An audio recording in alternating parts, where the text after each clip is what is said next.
I got my buddy with me. As you can see, he smoked, but he died base jumping, and I take him everywhere with me, you know, because I'm weird. Now, the main reason we don't fly low is because, not because low flying is dangerous. Low flying is tremendous fun, actually, but it is dangerous. And the reason it's dangerous is because if we have an engine failure, we're just going to crash pretty much where we are, right ahead of us. You know, they used to fly low during the war, and the military fly low. That's to evade radar.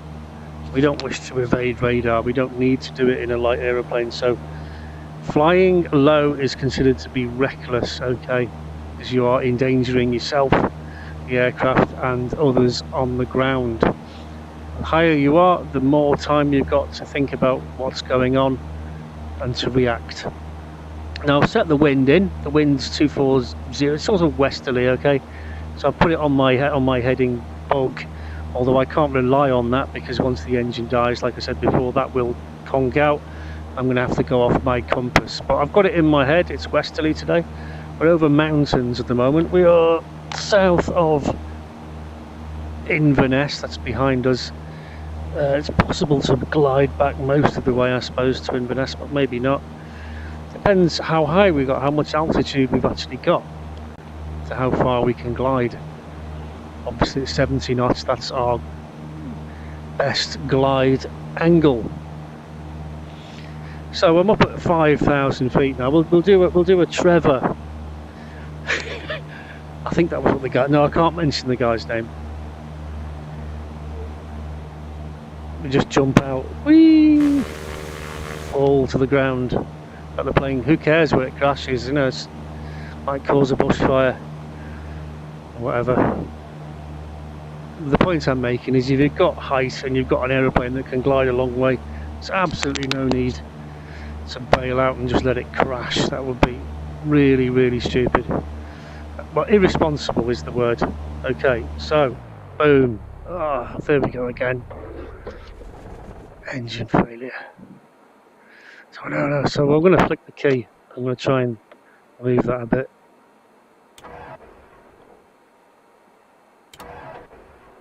See if it finishes up at a better angle. I prefer it to be horizontal, never mind. Okay, so change tanks, fuel pump on, carburetor heating fitted, on the radio, mayday, mayday, mayday. This is November 172 Sierra Papa 172 out of Inverness. We have engine failure, repeat, we have engine failure. We are at 5,200 feet. Our position, we are about 8 miles south of Inverness. We are over high ground, repeat, over high ground. I'm going to try and restart the engine. If not, I'm going to turn it into wind to the west, point west towards Loch Ness, towards Inverness, that sort of direction, and we are going to try an emergency landing. Okay, so we're now looking around for somewhere to land and getting our aircraft more or less pointing west. Oh, stall warner's on there, so we need to trim. Come on, get it to 70 knots. Trim for the glide. What's the trim wheel? Always be on the listen for that stall warner. Okay, we've got a valley down there. That's a possibility. Next to the river. What else have we got? We've got wind turbines up ahead.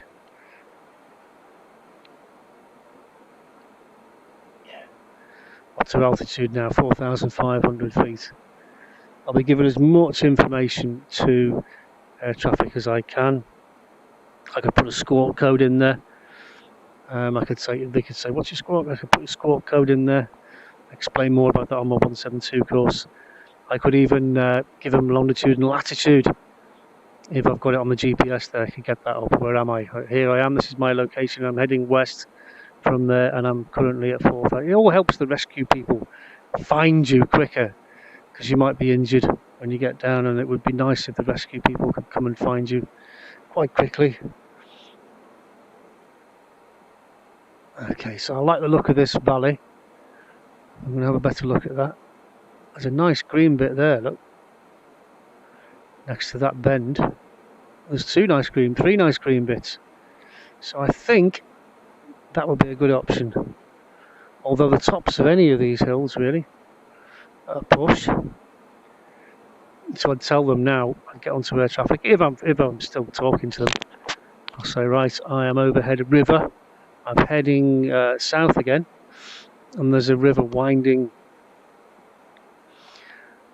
along from east to west, and I can see some nice fields that I want to try and land on, so I'm going to try and land next to the river. There's a road down there as well, so emergency services will be much more readily available, plus there's motorists going past, so they will be on the phone, they'll be ringing, whereas if we just finish up miles and miles away from the road in the middle of a wilderness on a moor somewhere, it'll be a lot harder to get the rescue people to us, so that would be a better bet actually. I'm looking at that now. 1, 2, there's 3 fields there. What's my altitude? My altitude is 3,200 feet. It's taking ages, but I could have gone all the way back to Inverness, but I'm just telling you what I'm thinking. I'm just thinking out loud here. Right, we've got nice fields down there next to the road. That would be my choice, I think. I'd be quite happy with that. Looking further down the valley, what else have we got? Have we got anywhere better? Because we might have. Onto air traffic control. I'm now heading 06075. I'm going downwind. I'm going along that river, looking for a better landing spot. Because obviously none of these landing spots are airfields. They're just somewhere we can land in an emergency. Okay.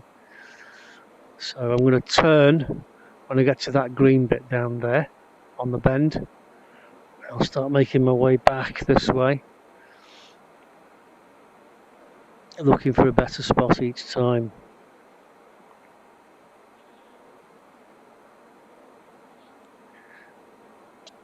Those 2 instruments in the middle are both now completely useless. It's run out of suction, they're not working, so I cannot rely on them whatsoever. Okay, the turn and slip, bowls in the middle, wings are level.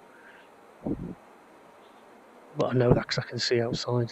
But if the conditions were to deteriorate and we couldn't even see where we're going, that would be really bad as well, wouldn't it? So, nice big green field there, that looks good next to the trees.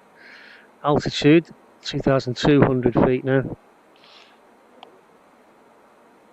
And don't forget, that is only set to the airport we took off from, so that's the height of the airport we took off from.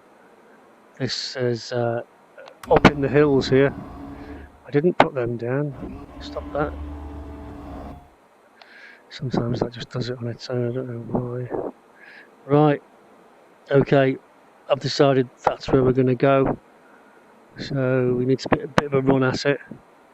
I've got 70 knots still, we've got 2,000 feet. I like that. So I'm going to get myself over the river. I don't want to go too deep so I can't make it to come back. So start my turn about here. Let's see if we can get this aircraft down on the grass. Okay. That looks good. That looks good. So I'm going to side slip now with no flaps because we're quite high. We've got a bit of height to lose. Okay, that'll do. We don't want to overdo it. Do our flaps now.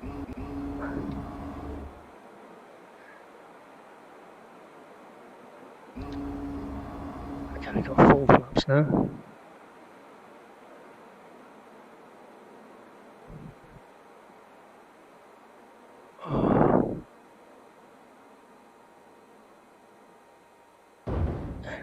On the brakes, stick right back.